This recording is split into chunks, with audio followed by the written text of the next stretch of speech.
Merci, miigwech. Dr. Tim? Bonjour à tous et à tous. Nationally, COVID-19 disease activity and severity trends continue to decline. The latest 7-day average for daily cases is just over 2,300, which is 73% lower than the peak of the third wave. The latest 7-day average for the number of people with COVID-19 being treated in our hospitals each day has dropped 47% since the peak to just over 2,300 daily.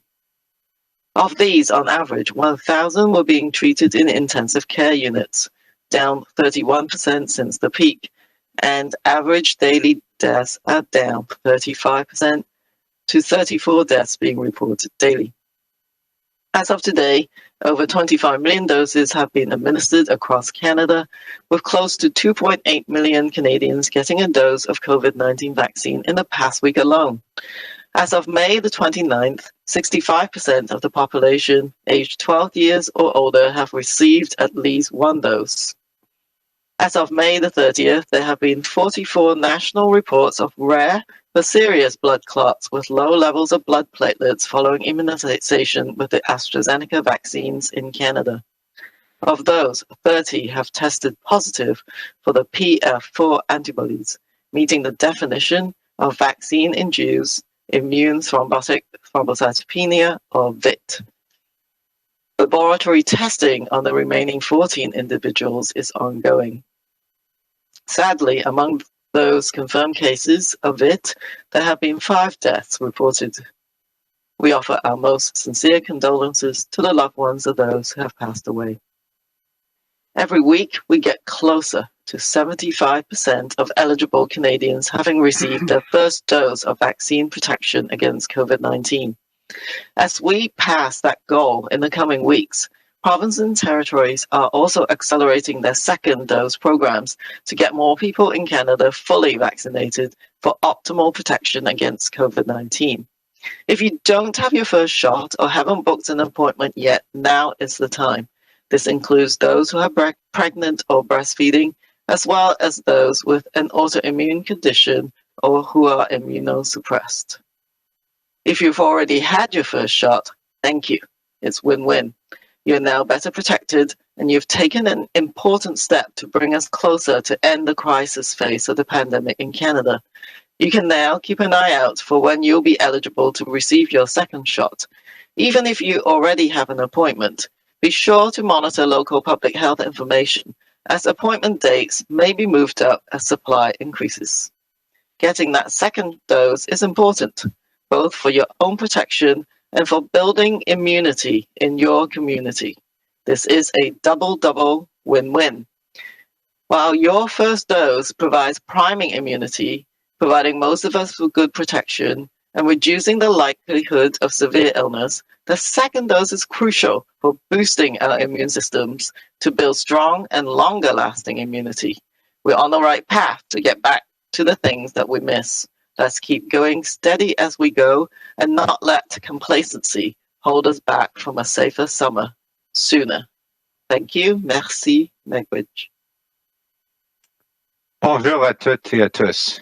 À l'échelle nationale, nous continuons d'enregistrer une baisse constante de la transmission de la COVID-19 et de la gravité des cas. La dernière moyenne sur 7 jours est d'un peu plus de 2300 cas signalés par jour, ce qui représente une diminution de 73% par rapport au pic de la troisième vague. Quand la dernière moyenne sur 7 jours du nombre de personnes atteintes de la COVID-19 traitées chaque jour dans nos hôpitaux, elle a chuté de 47% depuis le point culminant pour atteindre un peu plus de 2300 personnes quotidiennement.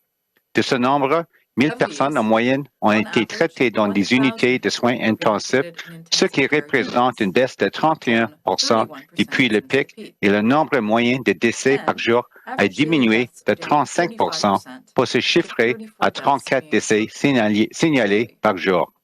En date d'aujourd'hui, plus de 25 millions de doses ont été administrées dans tout le pays et près de 2,8 millions de Canadiens ont reçu une dose de vaccin contre la COVID-19 au cours de la dernière semaine seulement. Le 29 mai, 65 de la population, soit les personnes de 12 ans et plus, avaient reçu au moins une dose de vaccin contre la COVID-19. En date du 30 mai, il y a eu 44 cas rares, mais graves, de caillots sanguins et de faibles niveaux de plaquettes sanguines suite à l'immunisation avec les vaccins d'AstraZeneca au Canada. Parmi les personnes concernées, 30 ont reçu un résultat positif au test de détection des anticorps dirigés contre les complexes de facteurs plaquettaires, c'est-à-dire PF4, ce qui répond à la définition de la thrombocytopénie thrombotique immunitaire induite par le vaccin ou TIV. Nous réalisons toujours les tests en laboratoire pour les 14 autres personnes. Malheureusement, parmi ces cas confirmés de TIV, 5 décès ont été signalés. Nous offrons nos plus sincères condoléances aux proches des disparus.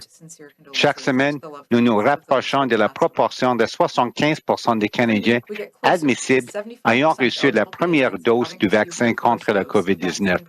Nous franchirons ce cap dans les prochaines semaines. Les provinces et les territoires intensifient aussi leur campagne de vaccination avec la seconde dose pour augmenter le nombre de gens au Canada entièrement vaccinés qui bénéficieront d'une protection optimale contre la COVID-19. Si vous n'avez toujours pas reçu votre première dose ou si vous n'avez pas encore pris rendez-vous, c'est le moment d'agir. Cela comprend les personnes enceintes ou qui allaitent et celles atteintes d'une maladie auto-immune ou immunodéprimée. Si vous avez déjà reçu votre première dose, nous vous en remercions. C'est avantageux sur tous les plans. Vous êtes maintenant mieux protégés et vous avez contribué de façon importante à nous rapprocher de la fin du stade critique de la pandémie au Canada. Vous pouvez dès maintenant surveiller quand vous serez admissible à votre seconde dose. Même si vous avez déjà un rendez-vous, assurez-vous de rester à l'affût des renseignements diffusés par votre autorité locale de santé publique, car les rendez-vous pourraient être dévancés à mesure que les stocks augmentent.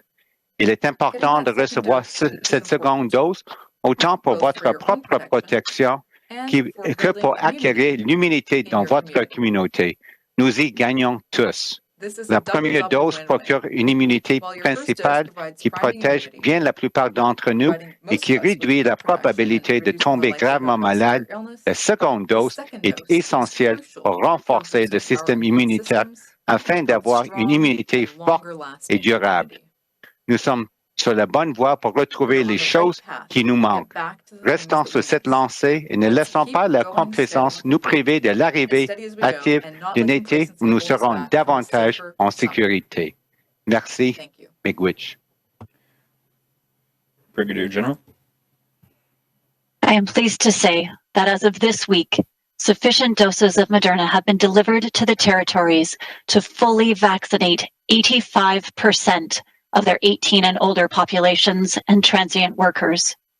In the next week, the territories will receive Pfizer-BioNTech for all their 12 and up youth populations. This is a significant milestone.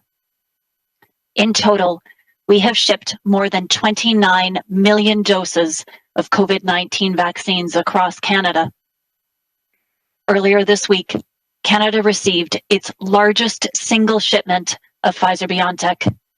Deliveries of 2.4 million doses were completed yesterday.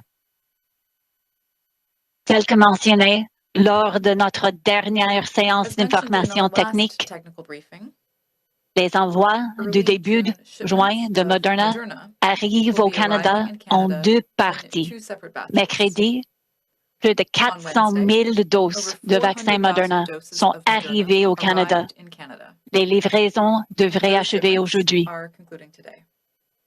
Un plus petit envoi d'environ 100 000 doses devrait arriver au Canada mardi prochain. La livraison aux provinces se fera dans les jours suivants. Cela portera le total de doses livrées de vaccins Moderna à 500 000 pour la première moitié de juin. L'envoi suivant d'1,5 million devrait arriver au Canada à la mi-juin. We are continuing our regular discussions with the provinces and territories. This week, we met with each province and all territories in order to better understand their respective vaccination programs and how best we can support their immunization campaigns as we look forward to the summer and beyond. Nous sommes sur la bonne voie, enfin, de distribuer plus de 40 millions de doses d'ici la fin du mois. Le Centre national des opérations continue de travailler avec nos partenaires provinciaux, territoriaux et autochtones à travers le pays pour faire en sorte que tous les Canadiens et Canadiennes qui le souhaitent puissent se faire vacciner en toute sécurité et dans le plus bref délai. Merci. Thank you. Before we take questions, I'll just point out that both the Prime Minister and Minister will have to go for votes at a certain point, but just the doctors and Brigadier General will be available. We'll start with questions on the phone. Operator. Thank you, merci. You may press star 1 if you have a question. Vous pouvez appuyer sur étoile 1 si vous avez une question. La première question de Raymond Fillon, TVA. La parole est à vous. Merci. Bon vendredi, M. Trudeau. Les communes vont en journée pour l'été dans une dizaine de jours. Allez-vous déclencher des élections avant le retour du Parlement en septembre? Comme vous savez, Raymond, notre priorité demeure de passer à travers cette troisième vague de la pandémie et d'offrir les appuis aux Canadiens d'un bout à l'autre de ce pays. On sait que la reprise économique commence, mais il y a encore beaucoup de travail à faire et nous nous concentrons là-dessus. Par rapport aux élections, je sais qu'il n'y a personne qui veut des élections pour l'instant. On est en train d'essayer d'aider les Canadiens avec le travail dans la Chambre des communes, mais on verra bien en temps et lieu. On sait qu'on est dans une situation minoritaire et on pourra avoir des élections éventuellement. Qu'est-ce qui vous ferait déclencher des élections cet été? Quelle serait la raison? Mais je pense que, Raymond, si on regarde le positionnement des autres partis, notamment le Parti conservateur, c'est clair qu'ils ont une vision très différente d'une reprise économique plus forte et plus verte. Nous avons été là pour appuyer les citoyens à chaque étape. On a été là pour investir, pour aider les femmes durement touchées par cette pandémie. On a fait une promesse d'être là pour les travailleurs, pour les familles, pour les petites entreprises, pour les jeunes, pour nos aînés. Et on l'a fait.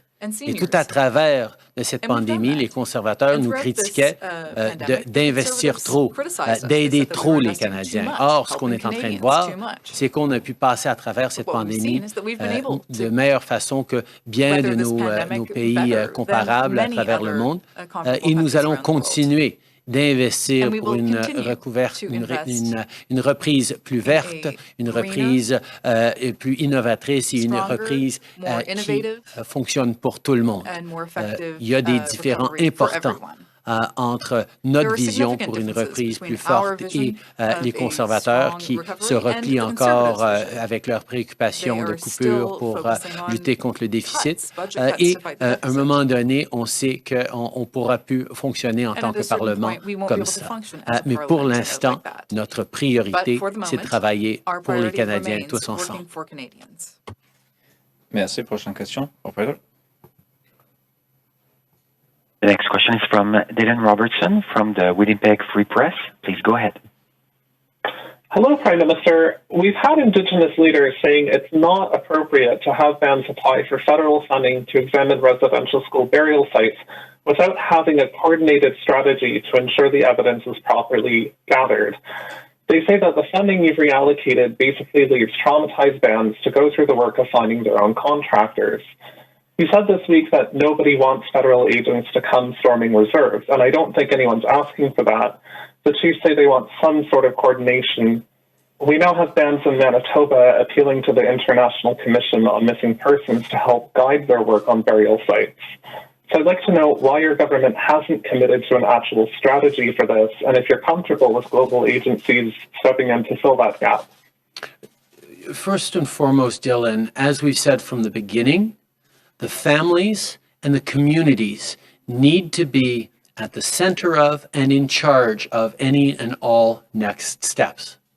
Obviously, the rigor and the professionalism and the sensitivity and ideally a certain amount of shared processes across the country would make sense. But those are things that the government will not be dictating. Every different community is different. These residential school sites have different significances and different current vocations in communities. Some are community centers, some are museums, some have been torn down. There is a different approach right across the country in regards to these potential burial sites. And I think it's really, really important that we be guided not by what we think must be done in terms of our frameworks, in terms of an approach on international norms, which are all important and should inform the ultimate decisions. But those decisions need to be led by and centered on the families, the survivors, and the communities that are at the heart of this historical and ongoing tragedy.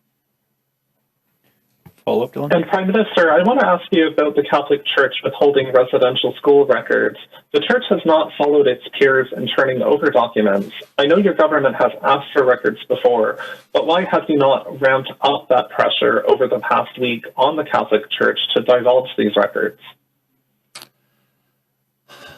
Let me just say, Dylan, as a Catholic, I am deeply disappointed by the position that the Catholic Church has taken now and over the past many years.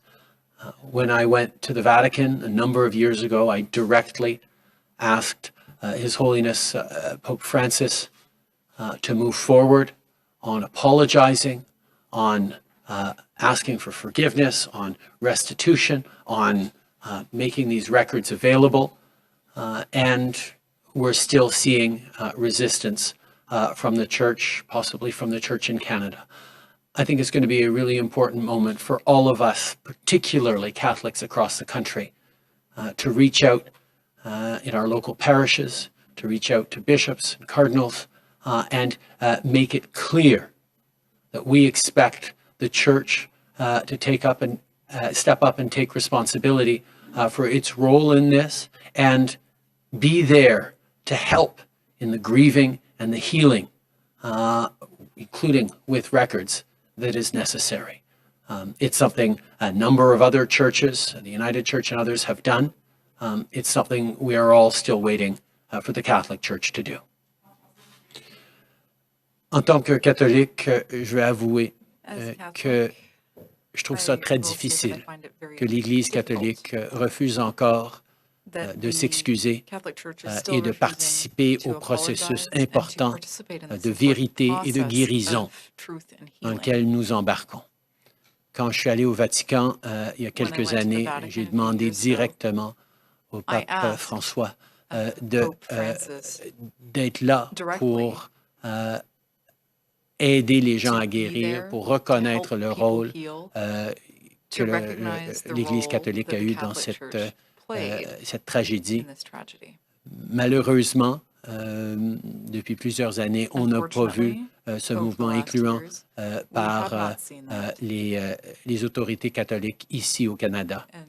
Alors, je demande qu'en plus de la pression que le gouvernement va continuer à mettre sur l'Église et toutes les institutions de reconnaître leur rôle, je demande aux catholiques à travers le pays de parler à leurs prêtres, de parler à leurs évêques, de passer le message qu'il est temps que l'Église catholique reconnaisse sa responsabilité, sa part de culpabilité, et surtout qu'il soit là pour qu'on connaisse la vérité et qu'on permette à des étapes de guérison qui vont être essentielles.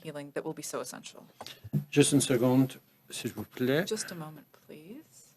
Okay, non, on a une demi-heure avant le vote, c'est bon. Okay, we still have half an hour before the vote. That's good. Merci. Prochaine question. Next question.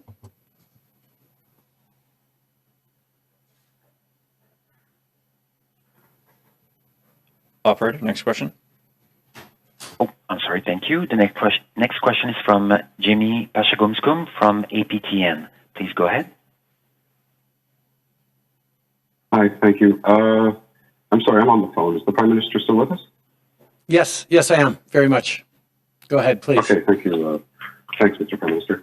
Now, the Canadian government is currently excluding thousands of First Nations families from settlement talks in class action that deals with the underfunding of the child welfare system and Jordan's principle.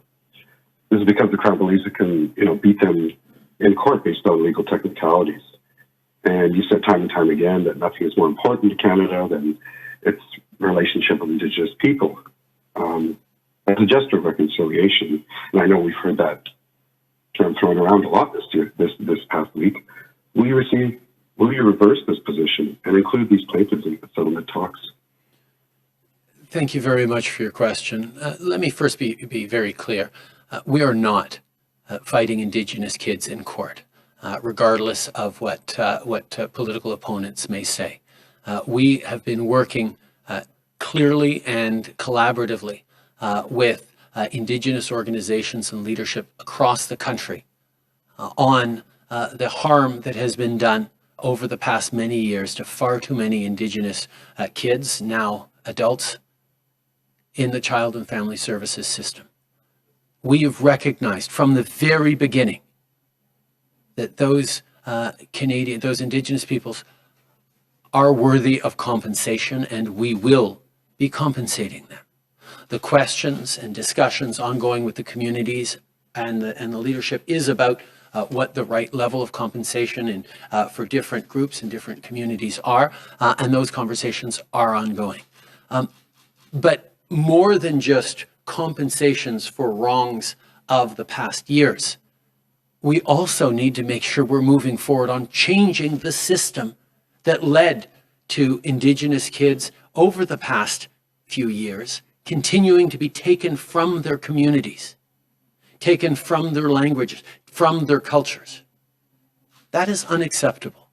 And that's why over the past years, we worked with Indigenous communities, Indigenous leadership on reforming child and family services so that Indigenous communities could take care of their kids who are at risk, to put Indigenous language, Indigenous culture, and Indigenous teachings at the center of child and family services. That was what Bill C-92 did, which was passed last year in partnership with Indigenous communities, and something that we are continuing to work on now to not just compensate for the past, but to make a change for now and the future to make sure that kids are supported by community, by language, by culture, even in difficult moments. D'abord, je veux souligner que malgré ce que disent certains politiciens, nous ne sommes pas en train de lutter contre les enfants autochtones à la Cour. Nous sommes en train de travailler avec différents organismes et différentes communautés pour s'assurer qu'il y ait juste compensation pour les jeunes et moins jeunes maintenant qui ont subi des dommages, des blessures mentales et physiques dans le système de protection des enfants au cours des dernières années. Nous avons reconnu que ces individus méritent d'être compensés et nous allons les compenser. La question, c'est quel est le niveau approprié pour cette personne-ci ou cette personne-là, dépendamment de leurs circonstances. Et ça, ces conversations progressent de façon constructive. Mais il faut se souvenir que ce n'est pas juste assez de compenser des gens pour des choses qui se sont passées il y a quelques années ou il y a 10 ans. Il faut aussi mettre fin au système de protection des enfants qui continue d'enlever les enfants de leur communauté, les enlever de leur langue, de leur culture, de l'apprentissage traditionnel et qui les laisse dans une situation difficile au niveau identitaire. C'est pour ça qu'avec les communautés et peuples autochtones à travers le pays, depuis plusieurs années, nous travaillons pour une réforme aux lois sur la protection des enfants.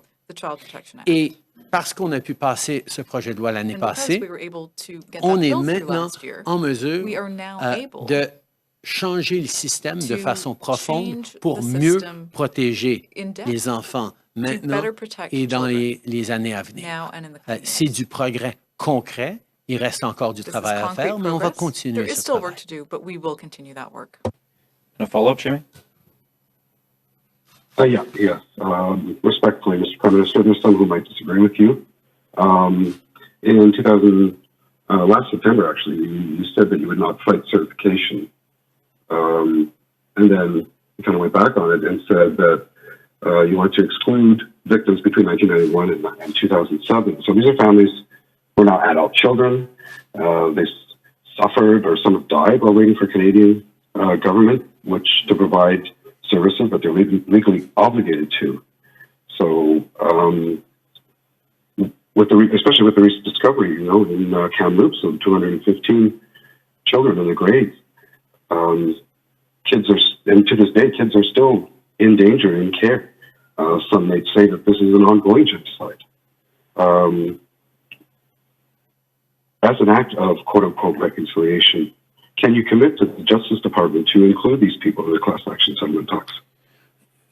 First of all, you bring up exactly the right point, James, that the ongoing removal of kids from their communities to live with foster families, to go to other cities or towns where they lose their culture, they lose their language, they lose their identity, needs to stop. That's why we have moved forward to co-develop legislation with Indigenous peoples called C-92 to make sure that child and family services systems across the country, and this of course involves significantly provincial areas of jurisdiction, but to get kids, Indigenous kids, out of the provincial system and into a system that is centered in their own culture, their own language, their own communities. This is at the heart of the colonial legacy that Canada has built, whether it was residential schools or whether it is the current articulation of that with kids removed from communities, quote unquote, for their own good because they're at risk. That's unacceptable. And that is something that since the beginning in 2015, we started working on. And we got to a place where we passed groundbreaking legislation to put control over kids at risk back into Indigenous communities, to keep them safe, but also to keep them centered in their language and their cultures. That is the path that we have taken, and there is much more work to do, but we have made significant changes to make sure that going forward, we don't see the kind of trauma, the kind of loss, the kind of abuse that unfortunately has been all too common in the past, and not the distant past, even the recent past of years and decades.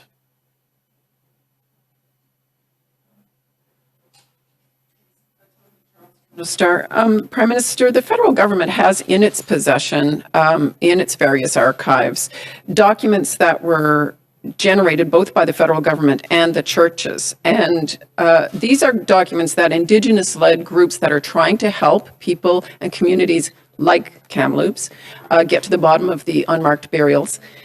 They say those documents are key. You say it's up to Catholics to pressure the church to release those documents.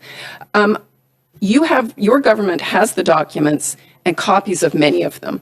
Why not rescind any agreements that give the churches or the Oblats or any other group a say in their release? Why not compel disclosure? I think if it is necessary, we will take stronger measures. But I think the pressure that we've seen by many Catholics like myself over the course of the past many days, wondering why the Catholic Church in Canada is silent, is not stepping up is not showing the leadership that, quite frankly, is supposed to be at the core of our faith, of forgiveness, of responsibility, of acknowledging truth. These are things that I am very hopeful that the Catholic Church will very soon change its approach on. And if it doesn't, as you say, Tonda, we have tools that we can use because truth is at the heart of understanding our past and preventing further damage to the future. That's why it was called the Truth and Reconciliation Commission. And we need to have truth before we can talk about justice, healing, and reconciliation. Je pense que avoir les conversations et la pression que bien les catholiques sont en train de mettre sur leur Église, de prendre responsabilité, de reconnaître que au cœur de la foi est l'idée de demander pardon.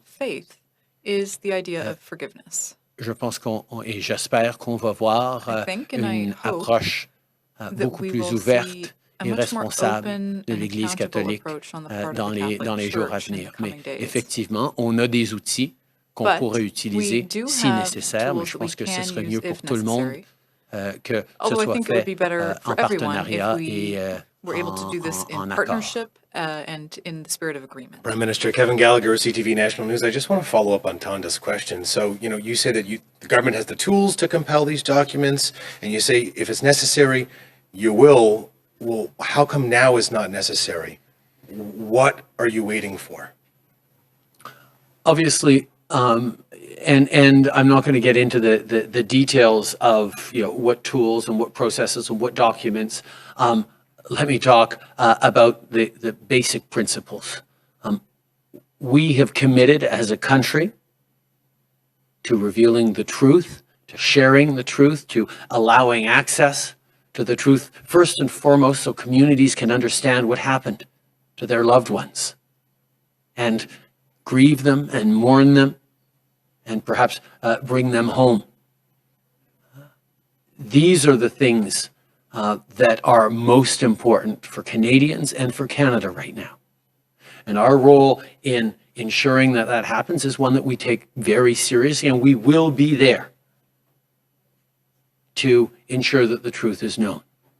Now, before we have to start taking the Catholic Church to court, I am very hopeful that religious leaders will understand that this is something they need to participate in and not hide from, that forgiveness and redemption is a path that we all are told we should be walking on through our faith.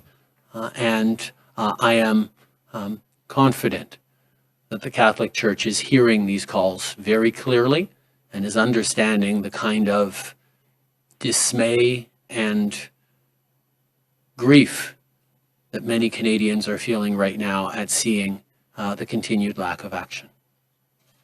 David Aiken, Global News. Good afternoon, Prime Minister. So you did a little stock taking in your opening remarks about the TRC calls to action, drinking water advisories. I'd like to do a little stock taking for this week.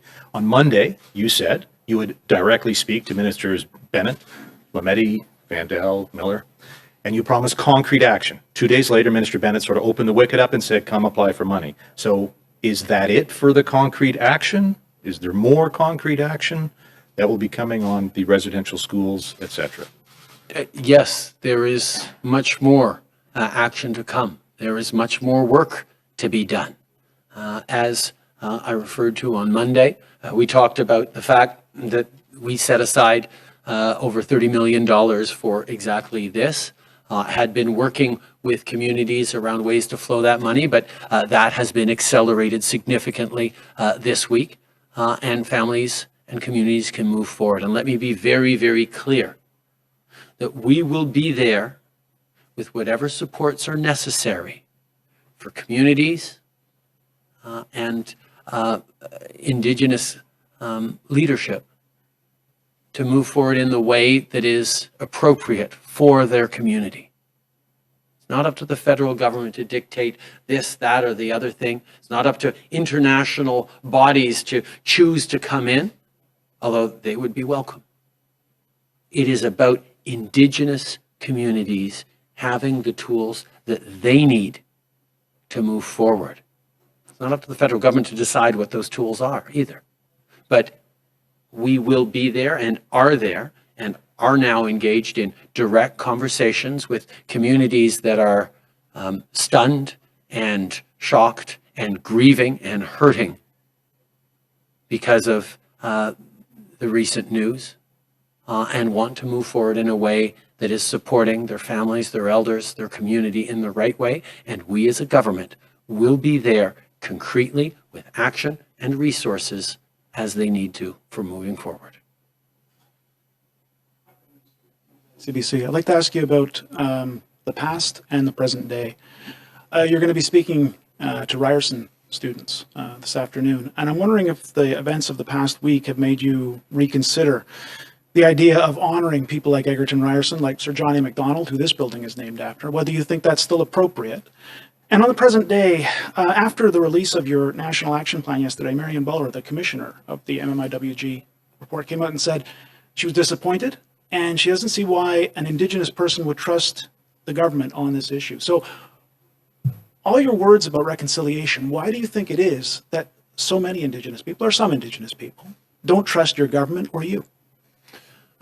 First of all, on the Sir John A. Macdonald building that we're in right now, on Ryerson University, where I will be speaking later today, there are lots of really important conversations to have, and I think we need to have them as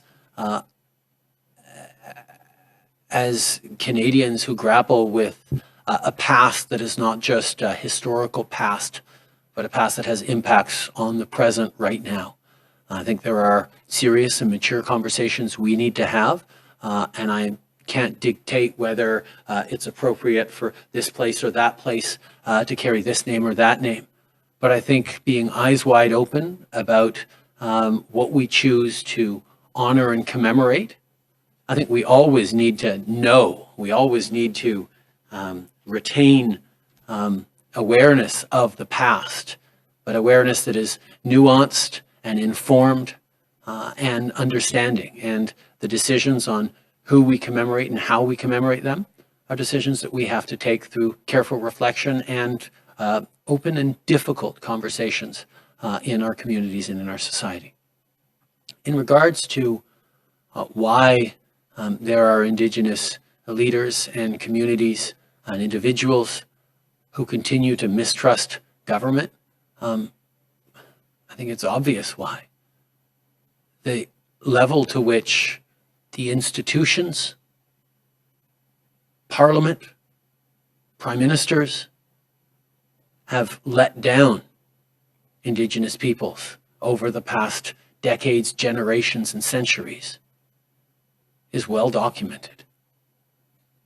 That's why there's nothing I can say that's suddenly going to make everything all right. That's why the work of reconciliation is hard. And it involves more than just a government. It involves Canadians. It involves organizations and orders of government. It involves individual choices and collective choices. And most of all, it involves action. Action that's going to rebuild trust step by step. And for every boil water advisory we end, for every school we open, for every of the hundreds of thousands of Jordan's principal requests we grant, there's still more to do. And there's still people who continue to be suffering the legacy of colonialism that Canada has laid forward. I don't begrudge anyone their grief, their skepticism, their impatience, because I feel that impatience too. But the hurts and the wrongs, the intergenerational trauma, the layers of barriers and harms that continue to this day, not as part of our past, but as part of our present, require an awful lot of work by all of us. This government has been and continues to be very serious about moving forward, and moving forward in a way that is in partnership and informed by the work that we're doing together and by Indigenous leadership itself.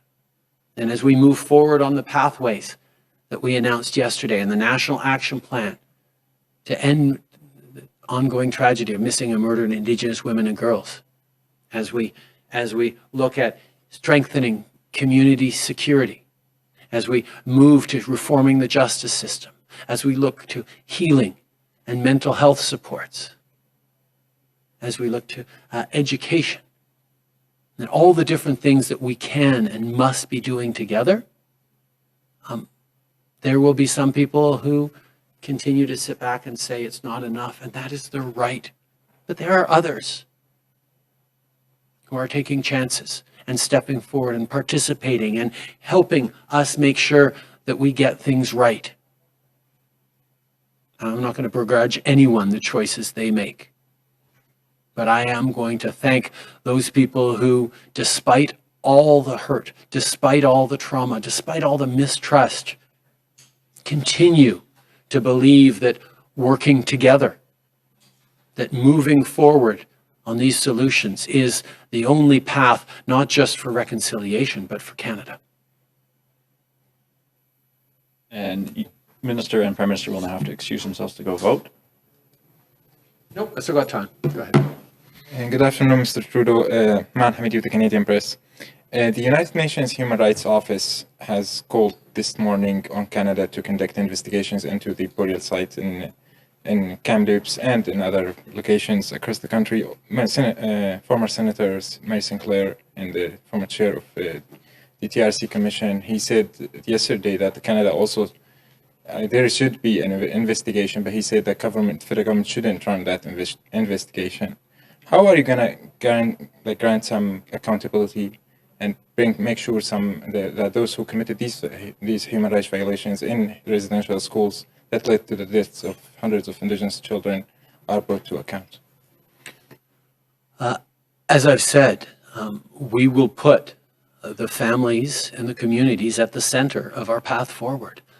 What the government of Canada thinks is the right thing to do or wants to do is secondary in this issue. As I've said, we will be there to support what the communities want and need. We are open to international participation. We are open to common standards across the country. We are open to individual approaches for every single one of these communities. We are open and there to be a partner with resources and support for every community in its path for grieving, for healing, and for reconciliation. Laurence Martin, Radio-Canada. Est-ce que c'est pas un peu facile, M. Trudeau, de critiquer l'Église catholique quand tant de communautés autochtones en ce moment au pays vous reprochent votre inaction comme gouvernement?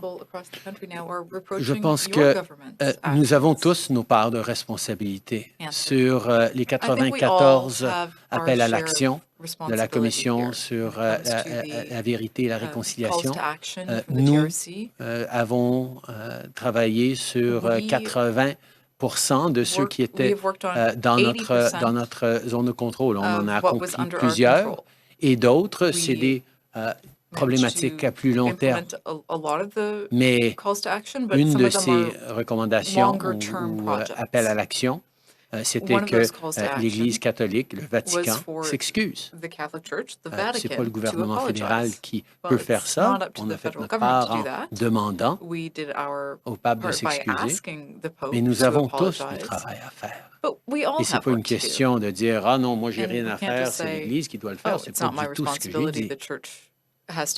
Nous avons tous du travail à faire et on en a fait en tant que And we have gouvernement, done work as que ce soit des mesures et de la nouvelle législation pour protéger les langues autochtones, pour mettre les communautés autochtones au centre et responsables de leurs enfants à risque, que ce soit de lever plus de 100 avis d'ébullition d'eau, que ce soit au niveau des centaines de nouvelles écoles qu'on a ouvertes à travers le pays.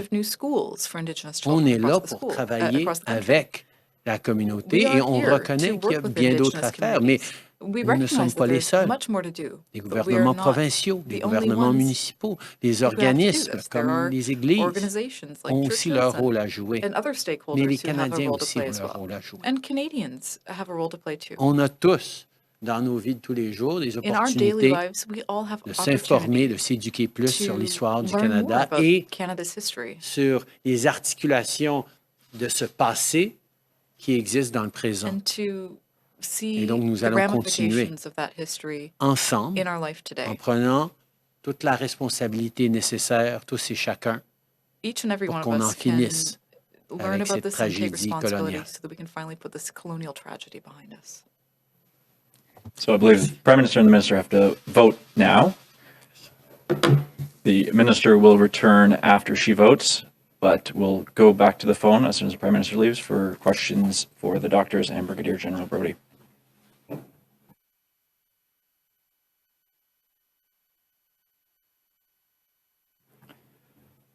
Operator, over to you. Thank you, merci. You may still press star 1 if you have a question. Vous pouvez appuyer sur étoile 1 si vous avez une question.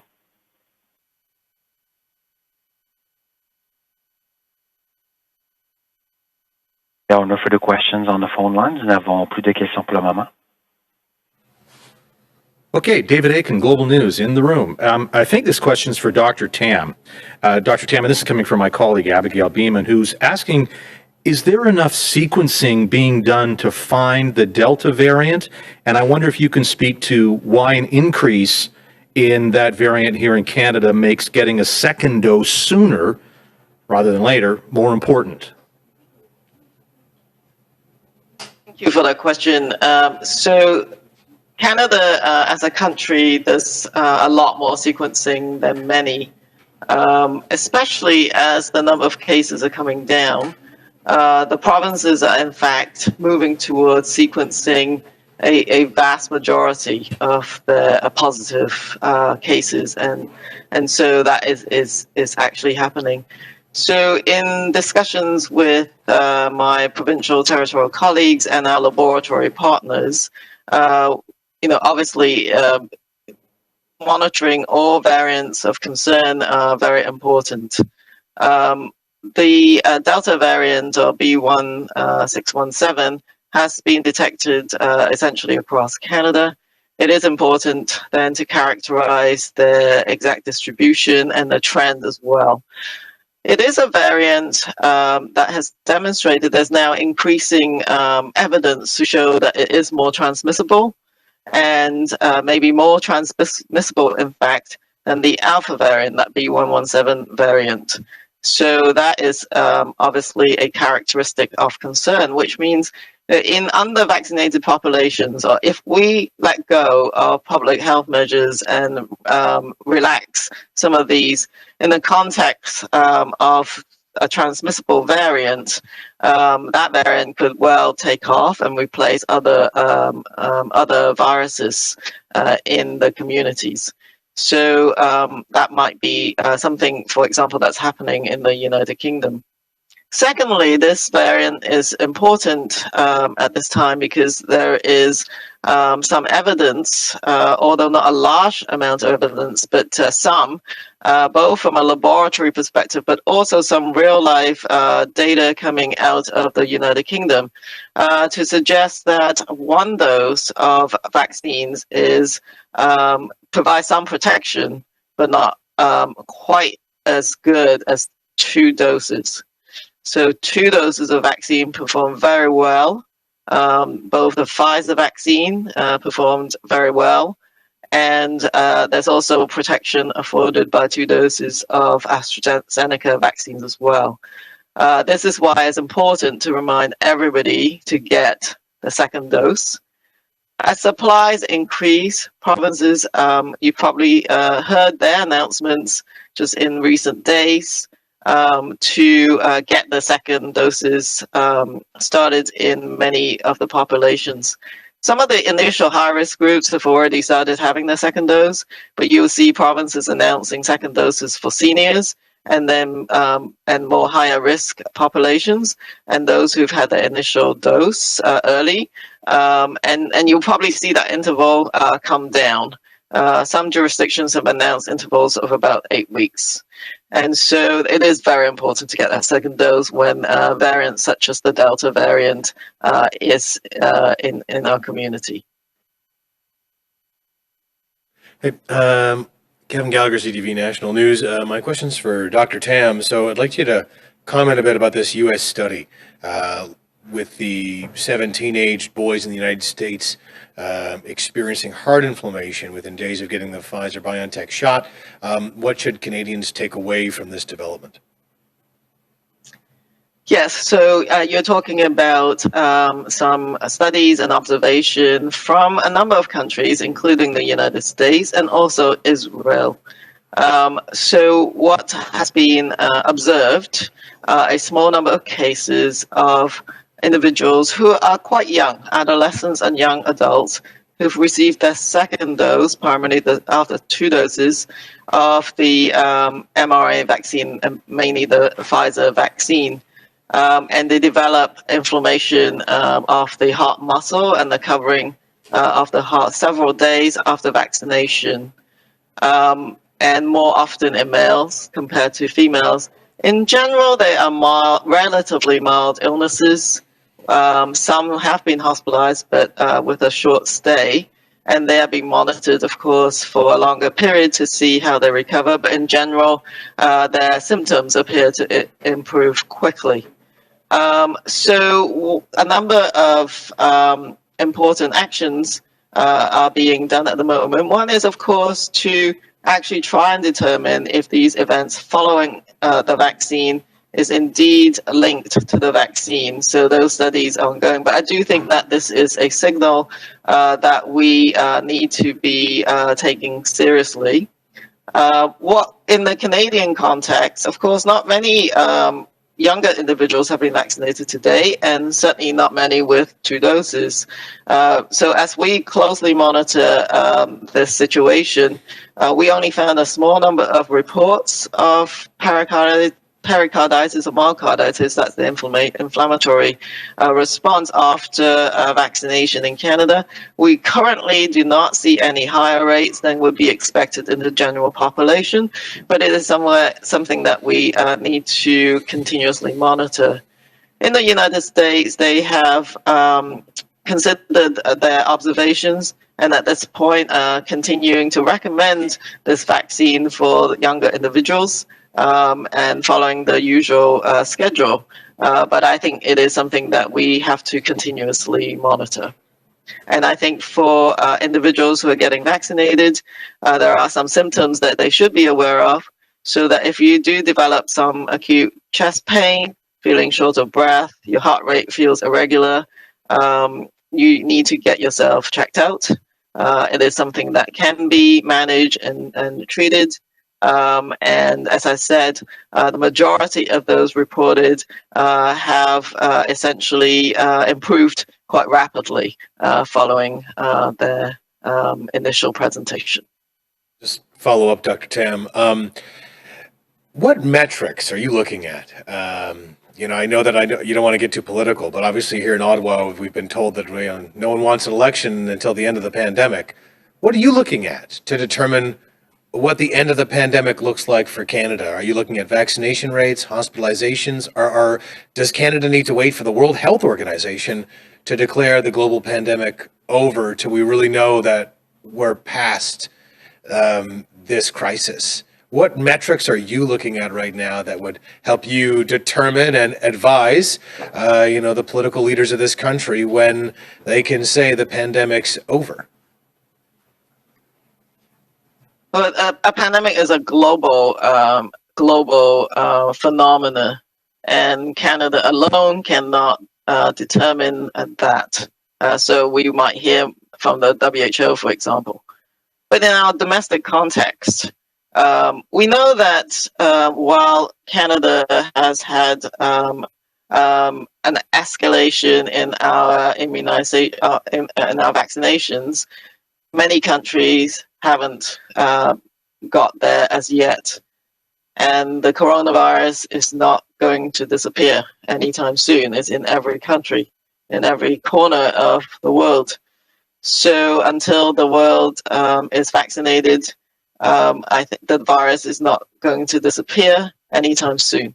But what we're looking for, certainly what I have been communicating, is that we're looking towards a time when we're past what I call the crisis phase of the pandemic, when we have to repeatedly escalate our public health response as a result of massive surges in virus activity. So I think the parameters or the indicators that we're watching are, I think, quite familiar to everyone. One is, of course, the activity of the virus and the number of cases, the rates, the trajectory of them, whether they're increasing or decreasing, escalating, the steepness of the increase, the size of the curve, but also the impact on hospitalizations, ICU admissions, and of course, death is a more longer term indicator. So I do think that this is still a time of caution. We are monitoring vaccination rates as well as one indicator. We've suggested that through modeling, if we have 75% of the population getting their first dose and 20% getting second dose, you can begin to lift those measures without overwhelming your health system. And of course, getting 2 doses into everyone means that we're having a safer fall. And what do I mean by that is that I'm looking to a fall where we don't have to keep going back to those very restrictive public health measures, and that our health system can cope. So that we get back into the fall and winter time, not having these crises going on all the time. But there will be continuing, I think, outbreaks upon which we have to act very quickly to respond to. And those outbreaks, I believe, will tend to occur in under-vaccinated pockets of the community. And of course, if there are more variants that are transmissible, that is, or more severe, cause more severe illness that will impact us.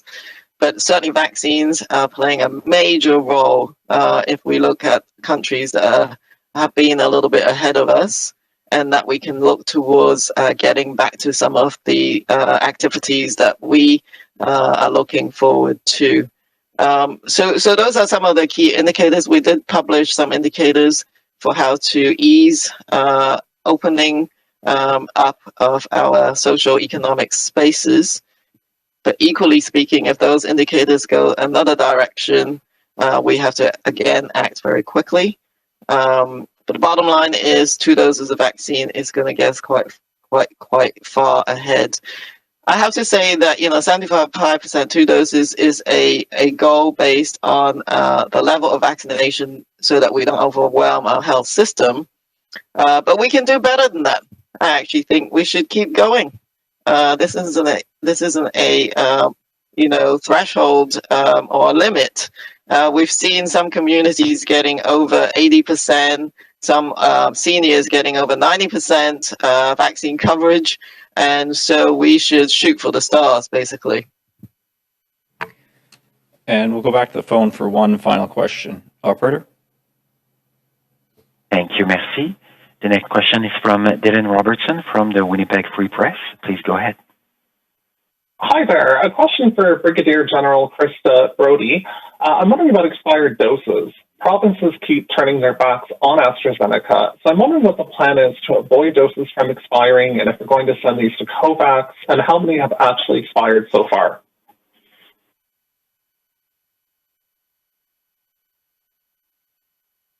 So we're working very closely with the provinces to ensure that we use as many doses as possible to support their immunization campaigns. For AstraZeneca, the 2 lots that were due to expire on the 31st of May have been extended. They've been extended to the 1st of July. So those doses are still in the jurisdictions and can be used to support the provinces as they roll out their second dose strategy for those who received AstraZeneca as their first doses. We continue to monitor very closely what the requirements are and to match our supply with the demand that's being signaled by the provinces so that we don't waste doses or so that we minimize the wastage as much as possible. And a follow-up, Dylan?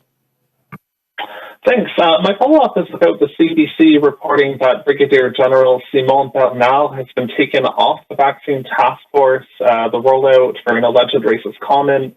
They're alleging that he used the N-word at work. I just wanted to ask Brigadier General Krista Brody what it says that we have another soldier taken off the vaccine task force, and also Dr. Tam, what you make of this as you've talked about racism.